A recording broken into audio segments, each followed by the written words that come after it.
Hello guys, कैसे हैं आप लोग? आप सभी लोग हैं। आप सभी लोगों ने फर्स्ट लेक्चर्स देख रखा होगा और बहुत ही आनंद उठाए होंगे। उससे भी जबरदस्त लेकर आ रहा है कॉन्सेप्ट वाला पार्ट टू। ठीक है, for English medium and CBSE students के लिए। तो ऑल ईयर्स एक्टिव हो जाएं कॉन्सेप्ट वाला रोशन सर के साथ मैट्रिक्स पार्ट टू में, जो वन ऑफ द बेस्ट होगा और न्यूमेरिकल कॉन्सेप्ट के लिए बहुत ही जबरदस्त कॉन्सेप्ट मिलने जा रहा है। चलिए स्टार्ट करता है कॉन्सेप्ट वाला मैट्रिक्स पार्ट टू। आज के इस लेक्चर्स में हम लोग स्टडी करने वाले हैं यहाँ पर m बाई n मैट्रिक्स। कौन सा matrix? m by n matrix. तो जस्ट एक रिकॉल पे आ जाते हैं, प्यारे विद्यार्थी। मैट्रिक्स होता क्या है, जो कि पिछले लेक्चर्स में हमने बताया था। तो जस्ट एक रिकॉल कर लेते हैं, देन हम लोग जानेंगे m बाई n मैट्रिक्स क्या होता है। ठीक है, देखा जाए तो बात आता है विद्यार्थी, मैट्रिक्स क्या होता है। मैट्रिक्स हम लोग बोलते हैं यहाँ पर जब हम लोग किसी दिए गए नंबर्स को, जैसे हो गया 1 2 3, अगला हमने लिख लिया 4 5 एंड 6, दिए गए नंबर्स को हम लोग क्या करते हैं, रोज, किसके रूप में, रोज, दो रोज, एंड अगला दो रो, और अगला कितने कॉलम्स, 3 कॉलम्स में हम लोग अरेंज करके एक रेक्टेंगुलर शेप दे देते हैं। और इसके बाद हम लोग इसे एक ब्रैकेट, या तो स्मॉल ब्रैकेट या तो कैपिटल ब्रैकेट या टू वर्टिकल लाइंस वाला ब्रैकेट में रख लेते हैं। तो इस तरह का अरेंजमेंट हम लोग का कहलाता है मैट्रिक्स। इस तरह का अरेंजमेंट कहलाता है मैट्रिक्स। और इसको प्रेजेंट करने के लिए capital letters of the English alphabets का यूज किया जाता है। जैसे आप ए भी यूज कर सकते हैं, जैसे आप बी भी यूज कर सकते हैं, जैसे कॉन्सेप्ट वाला से स्टडी कर रहे हैं तो सी भी यूज कर सकता है कॉन्सेप्ट वाला रोशन सर, यानी कि रोशन सर अगर पढ़ा रहे हैं आपको, तो अगर आर से ये इंडिकेट करना चाहें तो कर सकते हैं। तो इस तरह से आपका ये था पिछले क्लास का एक रिकॉल। अब हम लोग प्यारे विद्यार्थी एंट्री करने जा रहे हैं किसके रेस्पेक्ट में, m बाई n मैट्रिक्स के रेस्पेक्ट में। तो m बाई n मैट्रिक्स क्या होता है, आइए चलते हैं समझने की ओर। तो उस मैट्रिक्स को हम लोग m बाई n मैट्रिक्स कहते हैं। उसको जानने से पहले ये बताइए m बाई n के बारे में। m बाई n क्या होता है, कॉन्सेंट्रेट बोर्ड पर। इसके लिए हम लोग एक जस्ट एग्जांपल लेंगे अपने डेली लाइफ में यूज होने वाला। जैसे हम लोग क्या देख रहे हैं यहाँ पर कि एक कारपेट को अगर हम लोग किसी घर में, अगर कोई कारपेट आपको बिछाना हो, तो आप क्या उस जमीन को मार्केट में ले जाएंगे या उस जमीन का डायमेंशन? तो जवाब होगा डायमेंशन। डायमेंशन यानी कि अगर मान लेते हैं यहाँ पर इस जो रूम में अगर हमें कारपेट बिछाना है, उसका डायमेंशन है 10 बाई 20। 10 इसका लेंथ है और ब्रेथ कितना है यहाँ पर 20। तो जब दुकानदार के पास जाइएगा तो कैसे बोलिएगा, दुकानदार के पास जाइएगा स्टूडेंट्स, तो आप बोलेंगे कि मुझे जो है एक कारपेट चाहिए जो 10 बाई 20, मुझे एक कारपेट चाहिए जो 10 बाई 20 का हो, मुझे एक कारपेट चाहिए जो 10 बाई 20 का हो, मुझे एक कारपेट चाहिए जो 10 बाई 20। देखिए आप जो बाई यूज किए हैं स्टूडेंट, ध्यान दीजिए, उस पर फोकस करिए। आप इनटू लिखे हैं, लेकिन जब डायमेंशन बताते हैं तो वहां पर यूज करते हैं शब्द, वो क्या, बाई। यानी कि जब भी हम लोग डायमेंशन बताना शुरू करते हैं किसी भी चीज का, ठीक है, तो वहां पर हम लोग बोलते हैं बाई। यानी कि हम लोग बोलेंगे मुझे एक कारपेट चाहिए, ठीक है, तो जो कितना होगा 10 बाई 20 का होगा, 10 बाई 20 का होना चाहिए। तो बाई यूज करते हैं, यानी बाई क्या इंडिकेट करता है, डायमेंशन। उसी तरह से मैट्रिक्स का डायमेंशन यहाँ पर बताया गया है। अब वो कैसे हम लोग को एक्सप्रेस करना है उसके बारे में जानिए। यहाँ तक क्लियर हुआ all everybody? Okay, very good. चलिए, तो अब हम लोग आते हैं यहाँ पर, जैसा कि हमने देखा कि कोई मैट्रिक्स है, एक एग्जांपल हमने लिया था 1 2 3, यह हो गया 4 5 6, यह हो गया आपका एग्जाम्पल। इस एग्जाम्पल में हमने देखा कि ए बराबर ये है, ठीक है। तो अगर मैं इसे डायमेंशन वाइज बताना चाहूँ तो कितना बाई कितना का मेरा यह कितना बाई कितना का यह मैट्रिक्स है, तो सबसे पहले हम लोग का फोकस बनना चाहिए। जैसे हमने बोला कि फर्श, तो फर्श हम लोग का था लंबाई और चौड़ाई उसके पास था, यानी कि लेंथ और ब्रेथ था। लेकिन अब हम लोग जो मैट्रिक्स स्टडी कर रहे हैं यहाँ पर, तो मैट्रिक्स में जो बनता है वो किससे बनता है, तो रोज और कॉलम से। तो सबसे पहले हम लोग फोकस करेंगे क्या यहाँ पर कि इसमें रोज की संख्या कितनी है 2। नेक्स्ट हम लोग शो करेंगे यहाँ पर कॉलम्स की संख्या कितनी है, हम लोग बोलेंगे क्या 3। रो मीन्स होता है हॉरिजॉन्टल लाइंस, और अगर वर्टिकल लाइंस के रूप में हम लोग अरेंज करते हैं उसको देखते हैं तो उसे बोलते हैं कॉलम्स। ठीक है, जो जस्ट पिछले वीडियो लेक्चर्स में बहुत ही अच्छा से एक्सप्रेस किया गया उसे जरूर देख लेंगे, ध्यान देंगे एक बार पुनः। इसे हम लोग बोलेंगे रोज, 2 रोज हो गए, और इसे बोलेंगे हम लोग कॉलम्स, यानी कि कॉलम्स की संख्या 3, यानी कि इस मैट्रिक्स का डायमेंशन हम लोग बोलेंगे 2/3। क्या बोलेंगे 2/3 मैट्रिक्स है, 2/3 ऑर्डर का मैट्रिक्स है। तो कहने का सेंस क्या हुआ, इस मैट्रिक्स का हमने एक्सप्रेशन कैसे दिया कि 2/3 ऑर्डर का मैट्रिक्स है। तो उसी तरह से आपको m/n मैट्रिक्स का अगर डिफिनेशन देना है या m/n मैट्रिक्स के बारे में बताना है तो क्या बोलेंगे, उस मैट्रिक्स को m/n मैट्रिक्स कहेंगे। Matrix is said to be m/n matrix if it has m rows, focus कहां करना है, रो की संख्या कितनी होनी चाहिए m, and n columns, columns की संख्या कितनी होनी चाहिए n। यानी कि वैसे मैट्रिक्स जिसके पास m rows and n columns content किए हो, तो ऐसे मैट्रिक्स को हम लोग बोलते हैं m/n मैट्रिक्स। यहां तक पूरा क्लियर हुआ। अब अगला हम लोग कॉन्सेप्ट लेकर आ रहे हैं, ध्यान देते रहेंगे अगला जो कॉन्सेप्ट लिखा हुआ उसका सेंस क्या है। आइए चलते हैं हम लोग। जैसे मान लिया जाए हमने बताया था क्या a इक्वल टू, अगर हम लोग का जो बात है वो क्या है, किसी भी एलिमेंट को रिप्रेजेंट करना हो तो स्मॉल लेटर से इंडिकेट करेंगे, तो मैंने इंडिकेट कर लिया ए। अगला हो गया ए। अब इसको स्पेशली स्पेसिफाइज करना है, अगर हम बोलेंगे ए बोलेंगे तो क्या मुझे इसी के पास पहुंचेंगे, बगल में भी पहुंच सकते हैं, इसके बगल में भी पहुंच सकते हैं, या नीचे भी पहुंच सकते हैं। तो स्पेसिफाई करना है तो कैसे स्पेसिफाई करेंगे, आइए ध्यान से। इसी के पास पहुंचना है तो हम कैसे बोलेंगे, मैट्रिक्स पढ़ रहे हैं तो हम लोग बोलेंगे फर्स्ट रो और फर्स्ट कॉलम का एलिमेंट के पास जो भी चीज है वो बताइए। तो हम लोग बोलेंगे इसको इंडिकेट करना है तो फर्स्ट रो फर्स्ट कॉलम। तो ट्रिक है मैट्रिक्स के दुनिया में हमेशा याद रखना है, पहला वाला रो बताता है, दूसरा वाला कॉलम बताता है मैट्रिक्स के दुनिया में, इसलिए इसका ट्रिक याद रखना है RCM। क्या याद रखना है, RCM। ट्रिकली याद रखने के लिए कॉन्सेप्ट है, कॉन्सेप्ट वाला का RCM। क्या याद है, RCM, R for row, C for column in matrix दुनिया। ठीक है, तो कहने का सेंस क्या है स्टूडेंट्स, ध्यान देंगे, यानी कि इसके एलिमेंट का प्रॉपर रिप्रेजेंटेशन अगर शो आउट करना है तो हम लोग बोलेंगे A11। अगर आगे बढ़ते हैं यहाँ पर तो ये फर्स्ट रो में ही है लेकिन कॉलम इसका चेंज हो गया 2, तो बोलेंगे A12। फर्स्ट रो में है बट कॉलम इसके पास क्या हो गया 3, तो इंडिकेशन होगा A13। इसी प्रकार से फर्स्ट रो है, कॉलम क्या है यहाँ पर, तो हम बोलेंगे पहला फर्स्ट, सॉरी सेकेंड रो है, कॉलम फर्स्ट है, सेकेंड रो है कॉलम फर्स्ट है, इंडिकेशन हो जाएगा सेकेंड रो कॉलम फर्स्ट, पहले रो तब कॉलम। रो हम लोग का 2 है, कॉलम क्या है यहाँ पर 2, तो A22 प्रॉपर डिनोटेशन होगा। इसी तरह से रो 2 कॉलम हो गया 3। तो इस तरह से हम लोग इस मैट्रिक्स को सॉर्ट करेंगे प्रॉपर वे में।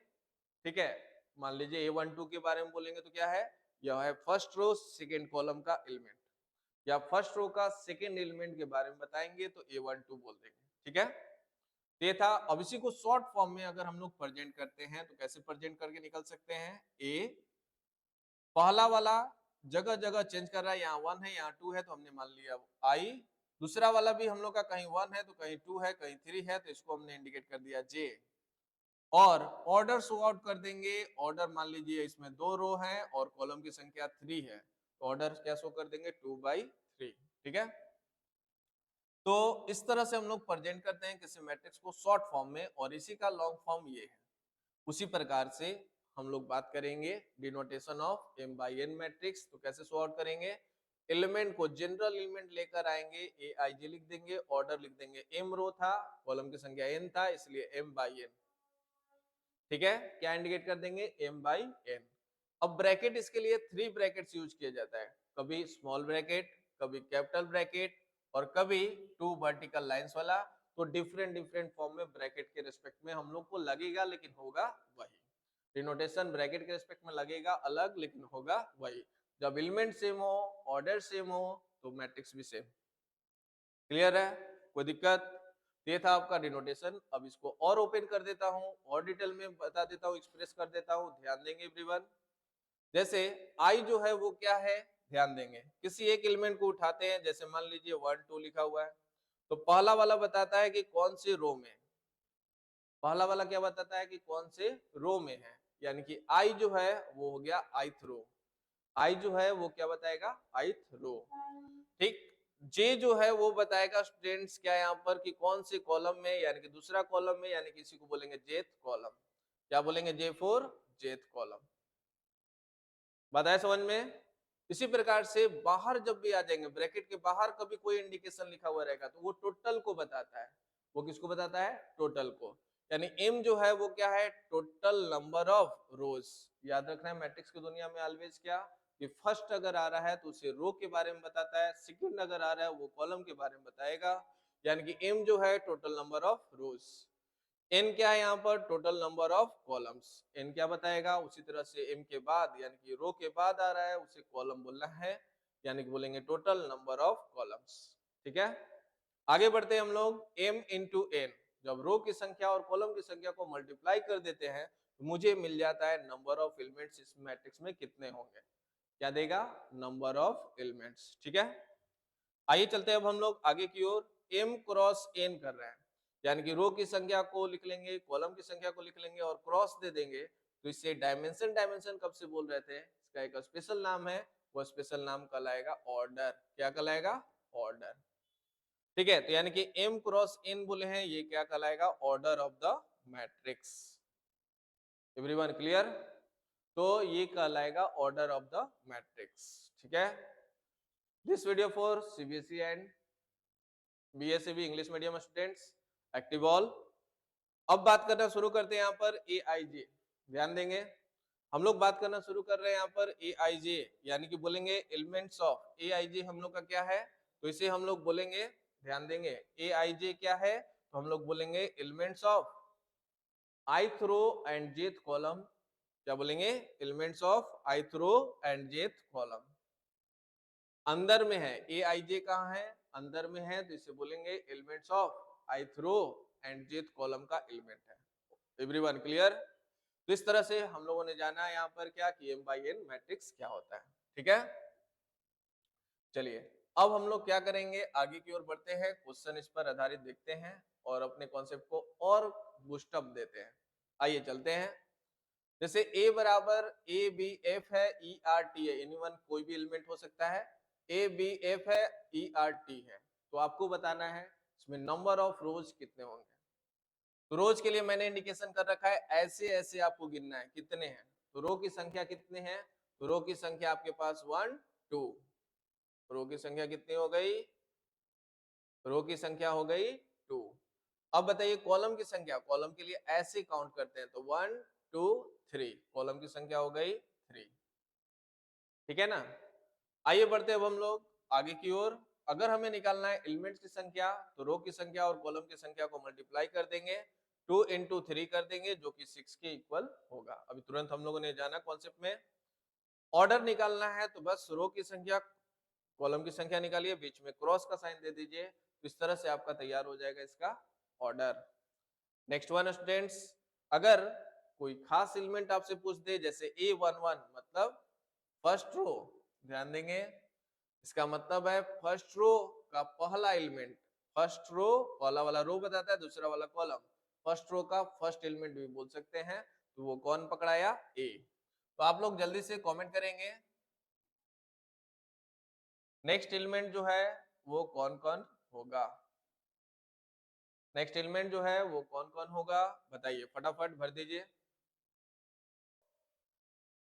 A12 बताना है, A13 बताना है, A21 बताना है, A23 बताना है, A22 बताना है, क्या क्या होगा कमेंट करेंगे सभी स्टूडेंट्स। चलिए, तो फर्स्ट रो का सेकेंड एलिमेंट आपको चाहिए। दूसरा क्वेश्चन है फर्स्ट रो का सेकेंड एलिमेंट ये मांग रहा है, तो आपने भी और हमने भी बता दिया बी होगा। फर्स्ट रो का थर्ड एलिमेंट मांग रहा है, तो इसमें क्या आएगा, एफ हो जाएगा। अगर first row sorry second row का फर्स्ट एलिमेंट मांग रहा है, सेकेंड रो ये हो गया, फर्स्ट एलिमेंट अगर लेना है तो वो है ई। अब जाइए 2 3 निकालना है, तो सेकेंड का थर्ड एलिमेंट अब इसको चाहिए पहले, तो आपको बताना है इसके जगह पे टी। 822 निकालना है, सेकेंड रो का सेकेंड एलिमेंट आपको आउट करना है, तो आप बता सकते हैं ये कितना है, आर। ठीक है एवरीवन, कोई दिक्कत? ये था आपका first question, first type, NCERT के अकॉर्डिंग और सीबीएसई बोर्ड के अकॉर्डिंग। आप ऐसे क्वेश्चन सब बनाएंगे तो धूर धूर कर देंगे, गर्दा गर्दा कर सकते हैं।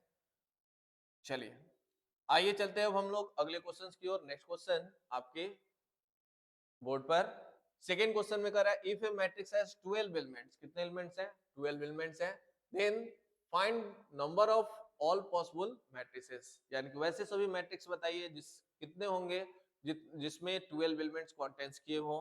तो बताइए कैसे कर सकते हैं बात, ध्यान देंगे एवरीवन। तो सबसे पहले हम लोग से पूछा क्यों, इसके बारे में हम लोग जान लेते हैं। क्योंकि हम लोग जानते हैं स्टूडेंट्स, नंबर ऑफ एलिमेंट्स के बारे में पूछा है। किसके बारे में पूछा है? नंबर ऑफ एलिमेंट्स के बारे में पूछा है। तो नंबर ऑफ एलिमेंट्स, विद्यार्थी नंबर ऑफ एलिमेंट्स के बारे में पूछा है, तो नंबर ऑफ एलिमेंट्स का फॉर्मूला क्या होता है?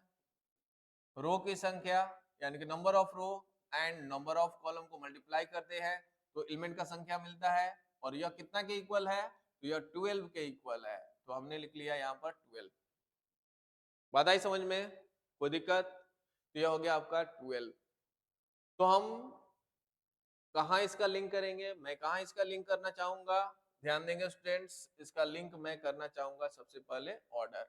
मैट्रिक्स का तैयारी मतलब, मैट्रिक्स का तैयारी मतलब ऑर्डर की तैयारी, डिफरेंट डिफरेंट ऑर्डर की तैयारी। ऑर्डर क्या मांगता है, कॉन्सेप्ट में क्या है? एनआर क्रॉस एनसी, यानी कि कुल इसका रहस्यमय बात मैं बता दूं, इसका रहस्यमय बात जो है, इसका मेन पॉइंट जो है स्टूडेंट्स, वो क्या है? रो और कॉलम, यानी वैसे दो संख्या को निकालिए जिसका मल्टीप्लिकेशन करने पर 12 बाय, उस तरह से ब्रेक डाउन करिए, यानी कि पॉसिबल ऑर्डर्स ऑफ मैट्रिसेस क्या होंगे? पॉसिबल ऑर्डर ऑफ मैट्रिसेस, ठीक है, पॉसिबल ऑर्डर ऑफ मैट्रिसेस आप फाइंड आउट करेंगे। तो पॉसिबल ऑर्डर ऑफ मैट्रिसेस अगर आप निकालते हैं तो आप कैसे बोलेंगे और क्या बोलने वाले हैं? तो सबसे पहले हम लोग करेंगे 1 में क्या से मल्टीप्लाई करें कि 12 हो जाए, क्योंकि दो संख्या हमें ऐसे, दो नंबर्स ऐसे आउट करने हैं जिसका मल्टीप्लिकेशन 12 के इक्वल हो। तो स्टार्ट करेंगे 1 से, फिर देखेंगे 2 पॉसिबल हो तो 2 से पॉसिबल है, 2 में क्या से मल्टीप्लाई करेंगे कि 12 हो जाए? 6। अब इसी प्रकार से 3 से क्या से मल्टीप्लाई करें कि 12 हो जाए? तो वो है टर्म 4। अब 4 से क्या से मल्टीप्लाई करें कि यार 12 हो जाए? तो 4 इंटू 3। तो स्टूडेंट्स ट्रिक यहीं पर ले लीजिए कि जैसे ही लास्ट वाला शुरू पर आया वहां से पलट दीजिए, उसके अलावा कोई नहीं होगा। जैसे 3/4 मिल चुका है, 4/3 पलटा गया, उसी प्रकार से आप जाइए 6/2, उसी प्रकार से कैसे लिख सकते हैं? 6/2। उसी प्रकार से आप लिख सकते हैं 12 बाई कितना यहाँ पर 1। तो पॉसिबल ऑर्डर ऑफ मैट्रिसेस ये हुए, और यही आपका मैट्रिक्स को डिजाइन करता है, यानी कि नंबर ऑफ मैट्रिसेस कितने होंगे, पॉसिबल मैट्रिसेस कितने होंगे? तो नंबर ऑफ पॉसिबल मैट्रिसेस हो जाएंगे 1 2 3 4 5 6, यानी कि नंबर ऑफ पॉसिबल मैट्रिसेस की संख्या कितनी हो जाएगी? 6। बात क्लियर हुआ सभी लोगों को? तो इस तरह से आप इस क्वेश्चन का जवाब बहुत ही अच्छा हैप्पी रूप में दे सकते हैं। तो दे दिए, नंबर ऑफ पॉसिबल मैट्रिसेस कितने होंगे? 6 होंगे। इस टाइप के क्वेश्चन अगर आ जाए तो एकदम गर्दा गर्दा होना चाहिए, धूरे धूर हो जाना चाहिए। ठीक है, चलिए देख लीजिए स्टूडेंट्स, कोई दिक्कत हो तो कमेंट करिए, अच्छा लगे तो लाइक कमेंट शेयर करना है यूट्यूब चैनल पर भी, और एप्स के माध्यम से आप स्टडी कर रहे हैं कॉन्सेप्ट वाला रोशन सर ऐप से, प्ले स्टोर से जाकर अगर आप स्टडी कर रहे हैं डाउनलोड करते हुए, तो आप जरूर कमेंट करेंगे कैसा लगा। ठीक है, चैट बॉक्स में जाकर आप जरूर अपना रिप्लाई करेंगे आज का क्लास कैसा लगा। और आप सभी विद्यार्थियों के लिए एक मोटिवेशनल स्पीच जारी है। बदल जाओ वक्त के साथ, बदल जाओ वक्त के साथ, या फिर वक्त बदलना सीखो। बदल जाओ वक्त के साथ या फिर वक्त को बदलना सीखो। मजबूरियां को मत कोसो, मजबूरियां को मत कोसो, हर हाल में जीना सीखो, हर हाल में चलना सीखो। Okay all dears, love you all. मिलते हैं हम लोग नेक्स्ट लेक्चर्स में बहुत ही जबरदस्त मोटिवेशनल के साथ। Bye bye.